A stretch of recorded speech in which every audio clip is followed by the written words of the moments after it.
Today I'm going to demonstrate the BrowseCap Express Lookup App for Splunk. The app uses user agent strings sent by browsers to web servers to determine browser and operating system details. I've already installed Splunk and loaded some sample data.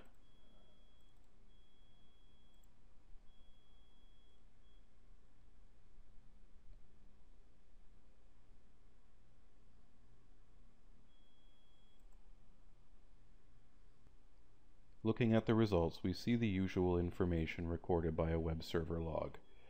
The client IP, the user agent string, the host that the browser was looking for, and the other properties that you'd expect to see logged.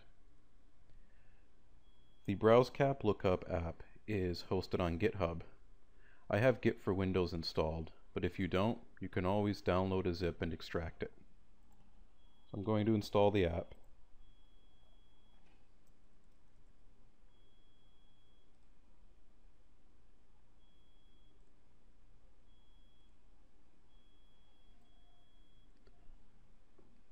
Open an administrative command prompt and change to the Splunk apps directory.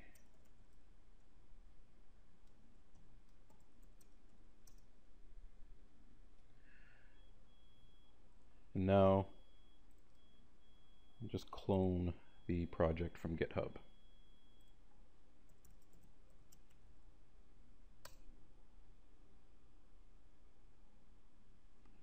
And the last thing to do is restart Splunk.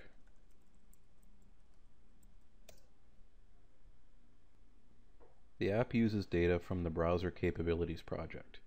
You need to download the browsecap.csv file from their site. The app includes an update script which requires wget, a free program that downloads files from the internet. I already have wget, so I'll just run update.bat.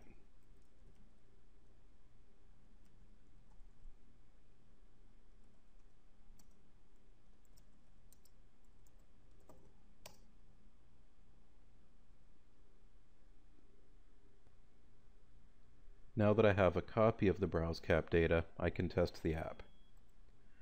My sample data is from IIS, which stores the UA string in a field called CS user agent. It is URL encoded, so the first thing I have to do is decode it.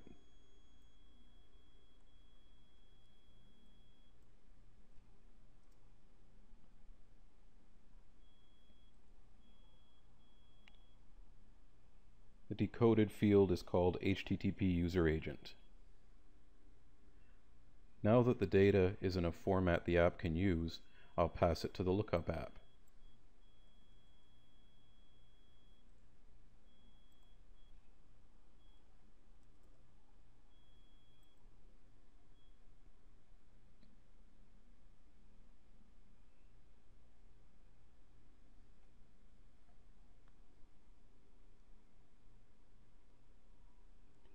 Notice how the lookup took a few seconds. I'll get back to that in a minute.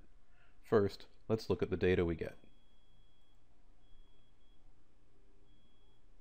The lookup has determined the browser, version, operating system, and a number of other capabilities. In this example, I see that the operating system was Windows 7, and looking at UA comment, I see that it is Internet Explorer 11. I'm going to run the search again, and this time notice it completes almost without delay. The reason the first lookup takes so long is because the data it uses, browsecap.csv, is very large and it's slow to parse. You can see the BrowseCap CSV file is 18 megs. The app writes matches out to a cache file called BrowseCap Lite CSV. Depending on your environment, the cache file will either be in the application bin direction or in the Splunk var run directory. In my case, it's in the var directory.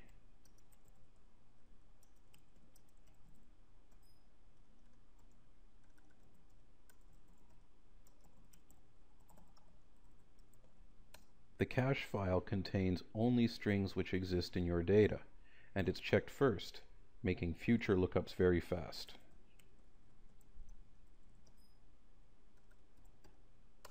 Now that the app has run once, you see a single entry in the file. As new browser strings are detected, they're added to the file. This process of building a cache is very time-consuming, but it only needs to be done once. I use the head command to control how many strings to send at a time.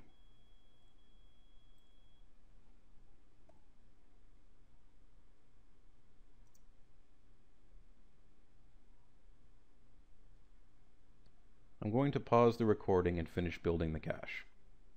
Now that the cache is built, notice how much larger the cache file has gotten.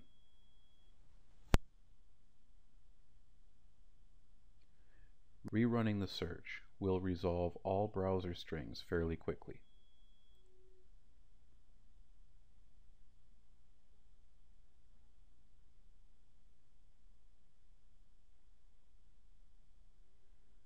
Notice that there is still some delay.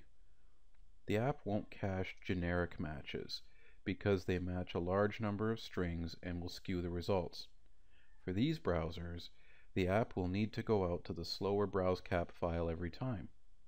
You can identify these strings which are not cached by specifying UA from cache equals false.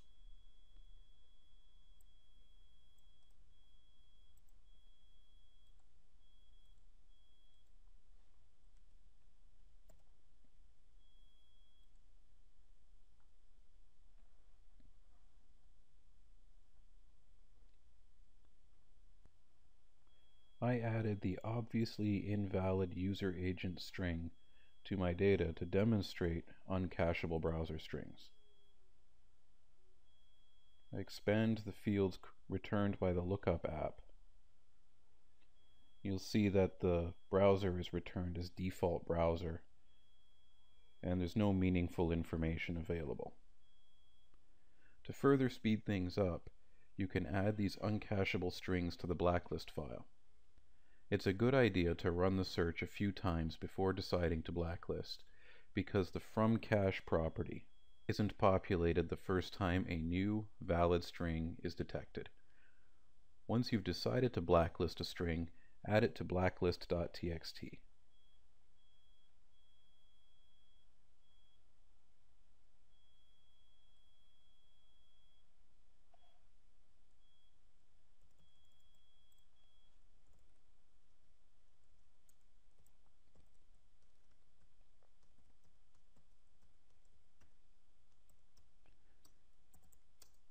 The blacklist.txt file should be created in the application bin directory.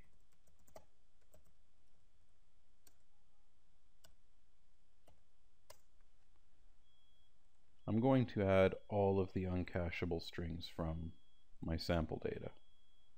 Now rerunning the search with from cache equals false specified.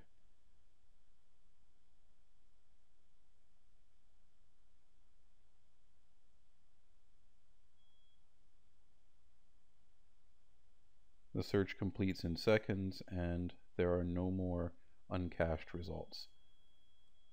I can remove the search criteria and run the search again to see all of the resolved user agent strings. It's a good idea to report unknown user agent strings at www.browsecap.org so that the project can keep current with known strings. The other setting to point out is the cache path directive in the browsecap lookup ini file. If you're using distributed search, you can use this setting to put the cache file in a shared location so that all index servers and search heads can share it. In the application bin directory, there's an example ini file.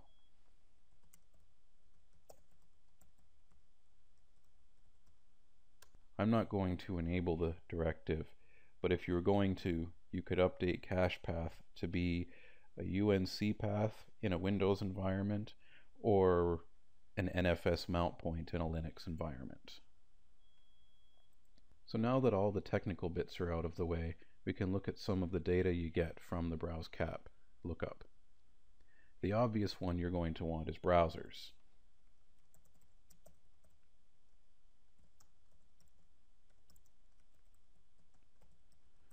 I like using UA comment because it includes both the browser family and the version in a fairly short, meaningful string.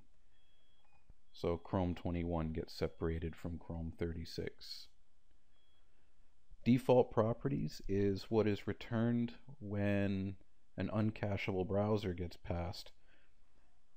In this case, this 3 is going to be the 3 that we added to the blacklist file. This is probably more fun to look at as a pie chart.